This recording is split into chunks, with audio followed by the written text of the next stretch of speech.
Hello, everyone, and welcome to another edition of Almost Martha. And today we're going to make something that's going to be really nice on a summer's evening.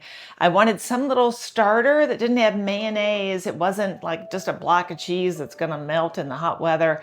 So I thought we would make some Parmesan and thyme crackers.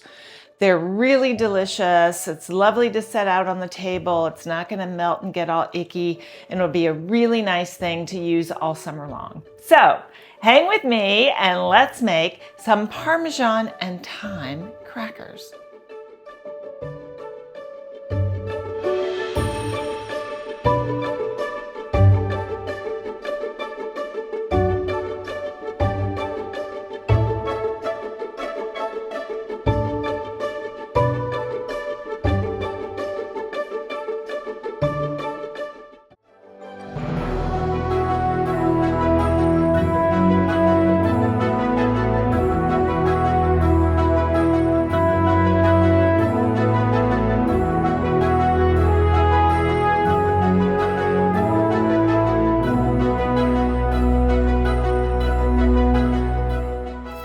All right, so we're ready to begin. We're going to need our food processor, and this is going to be really easy. So we're just going to put in all of our fabulous ingredients right into the food processor.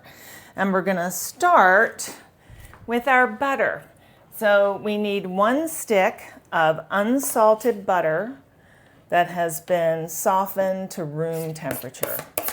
So I do what I always do. I put it in the microwave because I never have time to wait for it to come to room temperature. So right into the food processor. Thank you, Mr. Microwave. If nothing else, it's good for that. So now we're going to add our spices. I have a 1/2 teaspoon of black pepper.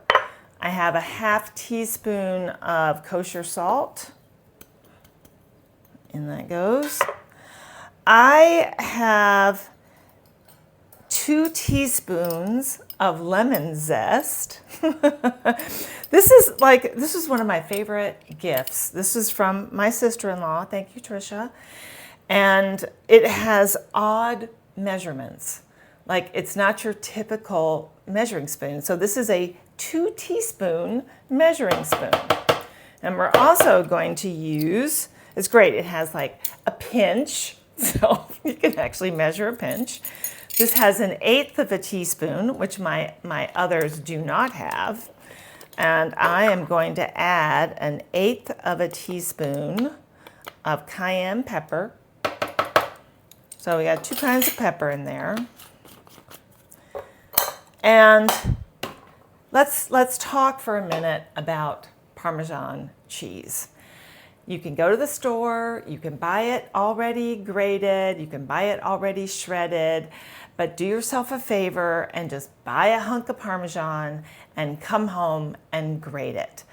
A lot of times you see Parmesan in the store where they use something called cellulose in it because it keeps that Parmesan from clumping.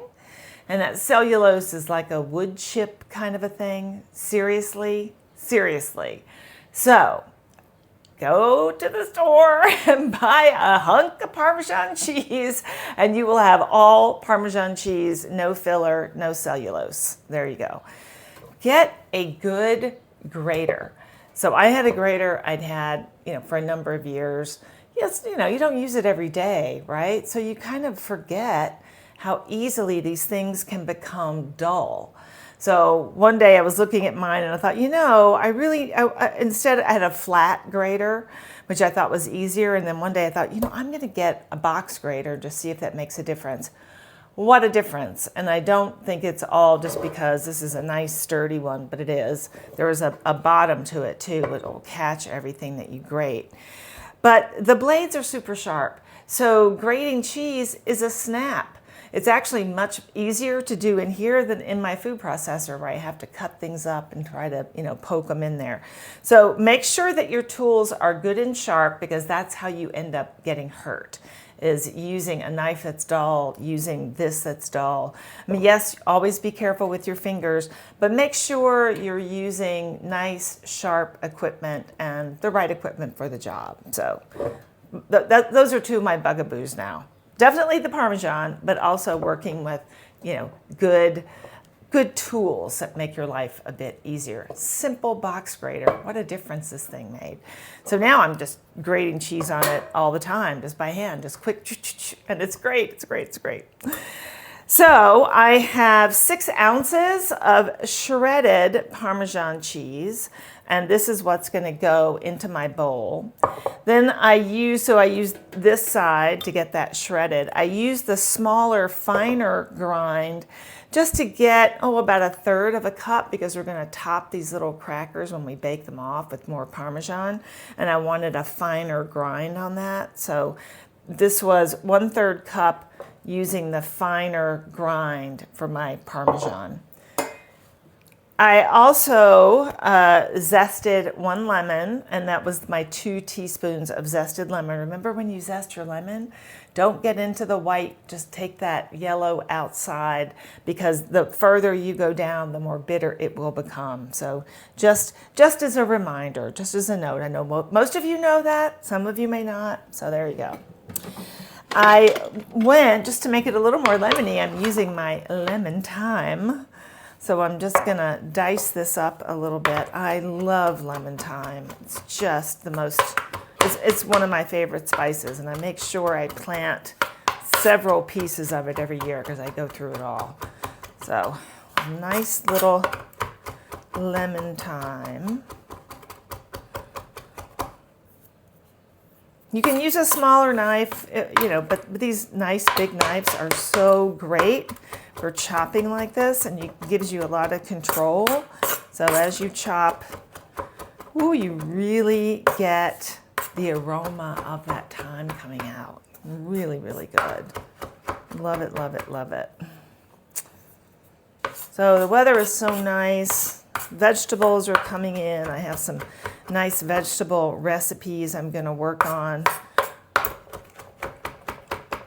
Love summer vegetables. Fantastic, fantastic. So let's see how much I have here. This again is about 2 teaspoons, which may be a lot, but boy, what a fragrant, wonderful spice that is. Right in my bowl. Okay.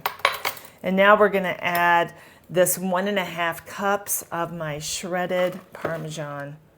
Just put it right in there. And we're going to start our processor.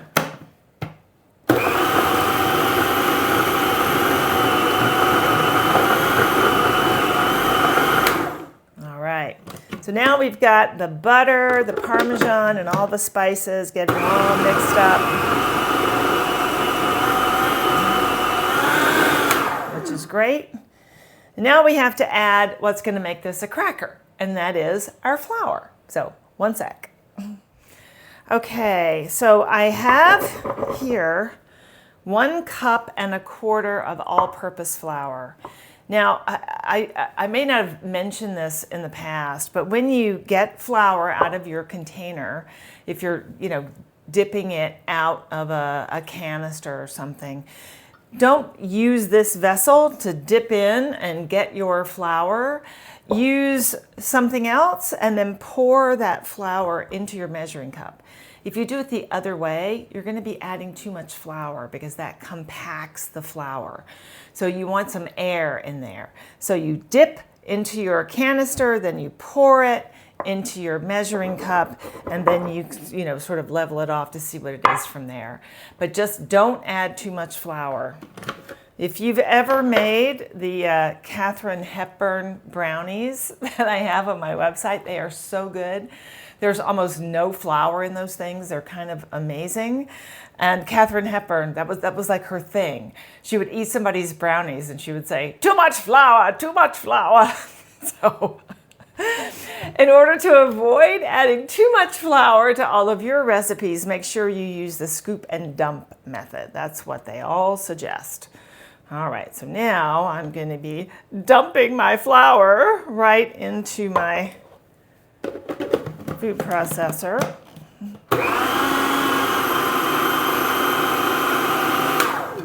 Add a little bit here, a little bit there. Oh, it's starting to crumb up nicely.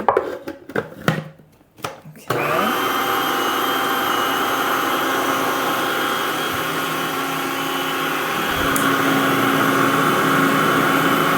I'm going to give it a little bit of a help. I'm going to get those sides down.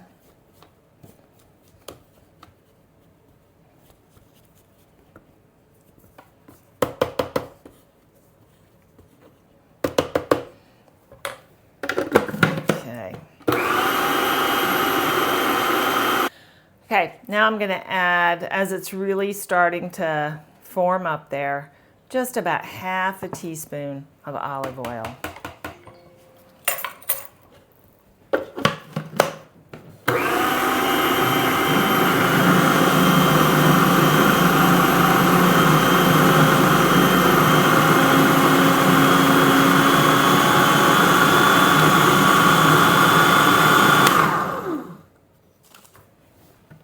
All right, we are going to take our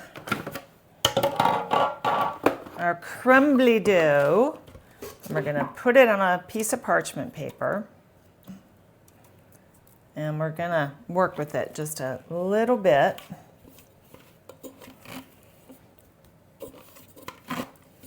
Boy, ooh, it smells so good. Woo! I smell that thyme, I smell that lemon. Wow, really good. Really, really good. All right, I'm gonna get all this good stuff out. And now we are going to sort of massage this into shape. I'm not gonna flour it. I'm not gonna roll it in flour. I'm just gonna use the parchment paper instead. I don't wanna add any more to that. So all we have to do now is get sort of a log out of this. So if you think about how big you want your crackers, and you don't want them to be gigantic. You want them to be a nice little thing they can eat in, a couple of bites. You don't want it to be gigantic. Okay. Let's see if we can get a nice shape here.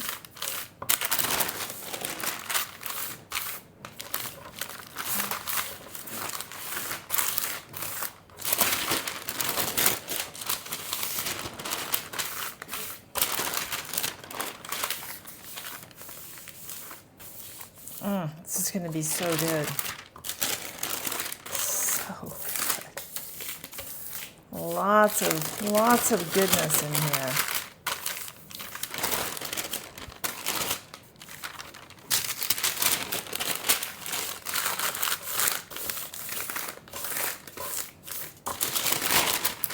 Okay. I'm going to try and get it as round as possible.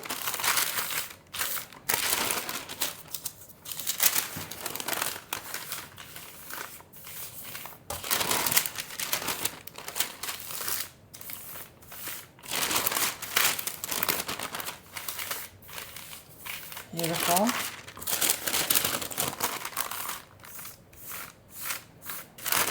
That's great. That looks really good. All right. Now we're going to roll this baby up, and we're going to put it in the refrigerator, and we're going to let it sit in the refrigerator a little longer than most, because we really want this butter to kind of stiffen up a little bit. Okay, there we go. Beautiful. So I'm gonna refrigerate this for 1 hour, and then we'll be able to slice it, and then we'll top it with a little egg wash and a little Parmesan cheese. That will give it each cracker a really nice finish. So, okay, here we go. Into the fridge. And I'll see you back here in about 1 hour. All right. I snuck and I baked one before it had sat for a complete hour because I couldn't wait to see what they tasted like. I remember them being really good, but this is really, really good. Super flavorful. I've made crackers in the past, but sometimes the recipes kind of leave me flat. This one does not. This one is full of flavor. It has about twice as much time as a lot of other recipes, and the additional, ingredients like lemon zest, which sort of perks up that Parmesan flavor, man, it really made a big difference, big difference. So I'm cutting these, not an inch thick, little smaller. We want them to be crispy on the outside, but nice and tender on the inside. If we go too small, then it's going to be too crispy. We're not making Cheez-Its today. We're making these lovely, lovely Parmesan Thyme toasts. And they're so good. They're so good. Okay. You can, if you want a rounder product, you can just continue to kind of manipulate it. It's not hard as a rock, so you can play with the shape if you want to. It's very easy to manipulate. I'm just going to keep slicing these. Now, we want these to have sort of a nice polished finish. So in order to get that, we're going to put just a little bit of an egg wash on the cookie, and then we're going to use that finely grated Parmesan and just put a little bit on top, because that's going to brown, nicely in the oven, and it will look nice and finished and like more of an elegant nibble. That's what we all need. We all need much more elegant nibbles, don't you think? Don't you think? We watch a lot of British murder mysteries. So every once in a while, something just pops out, darling. Pops out. All right, here we go. I'm going to put a little egg wash. So this is just one beaten egg, and I did add just a few drops of water to it to thin it out just a little bit. So here we go. Just lightly brush on the top. This is just going to give us a little, bit of shine, and it's going to help adhere that Parmesan to it as well. So my oven has been preheated to 350 degrees, and these are going to bake for about 20 minutes. Midway through, it's a good idea, at that 10-minute mark, just to go in and flip that pan around to make sure that you've got even cooking on these babies. Okay, there we go. Now I'm just going to sprinkle a little bit, just a little bit on top. You also could garnish it with just a little more thyme on top if you want that, color on the top. But these have a lot of thyme in them.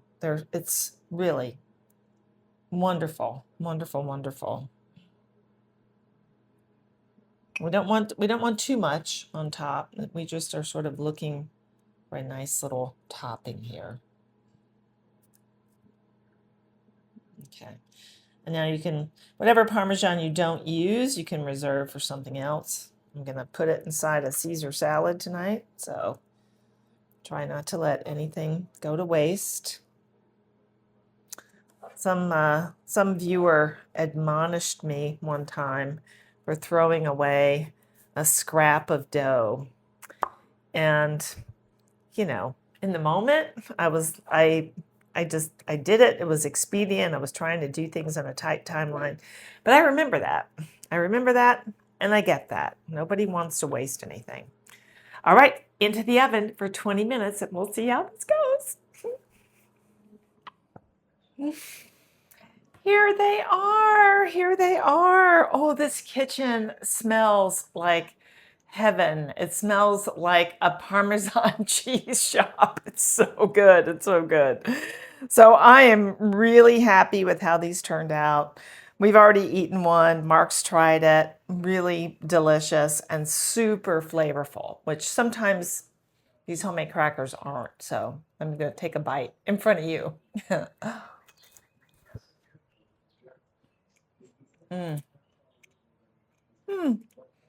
That is so good. That is so good. And I'll tell you, it was only like 1/8 of a teaspoon of cayenne, but you can really kind of feel a tiny little kick at the end. This is so good.